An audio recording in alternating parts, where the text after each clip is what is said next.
കുറേ നാളുകളായി വീഡിയോ ചെയ്തിട്ട് നമ്മളിന്ന് വീഡിയോയിൽ പറയാൻ പോകുന്നത് ഒരു യാത്രയാണ്. കൊച്ചിയിൽ നിന്ന് തിരുവനന്തപുരം ആറ്റിങ്ങലിലേക്ക് ഒരു യാത്ര.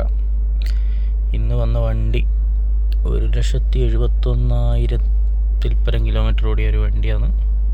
ഡീസൽ വണ്ടി, അതായത് ഹോണ്ട മൊബീലിയോ. ഇപ്പം ഈ വണ്ടി ഇറങ്ങുന്നില്ല. അടിപൊളി വണ്ടിയാണ്, നല്ല എൻജിനായിരുന്നു. പിന്നീട് അത് സ്റ്റോപ്പ് ചെയ്തു, അവർ ആ എൻജിന് സ്റ്റോപ്പ് ചെയ്തു. ഇപ്പോഴും ഈ വണ്ടിക്ക് നല്ല ഒരു കുഴപ്പമില്ല, അടിപൊളിയാണ്. 7 സീറ്റർ വണ്ടിയാണ്. നമ്മൾ എർട്ടിഗയോടെല്ലാം മത്സരിക്കാൻ വേണ്ടിയിട്ട് ഇറക്കിയ വണ്ടിയായിരുന്നു. പക്ഷെ എന്തോ അത് വിജയിച്ചിട്ടില്ല. വണ്ടിക്കൊരു പ്രശ്നവുമില്ല, സ്മൂത്താണ്, ഭയങ്കര അടിപൊളിയാണ്.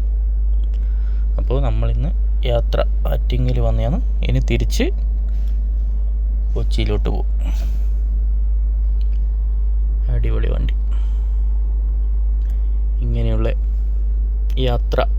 യാത്ര ഓടുന്ന സമയത്തുള്ള വീഡിയോസ് ഉണ്ടാവില്ല, പോകുമ്പോഴും പോയ സ്ഥലത്തിൻ്റെയും വീഡിയോസായിട്ട് നമുക്ക് വേറൊരു വീഡിയോ ആയിട്ട് കാണാം, അടുത്ത വണ്ടിയുമായിട്ട്. Okay, by.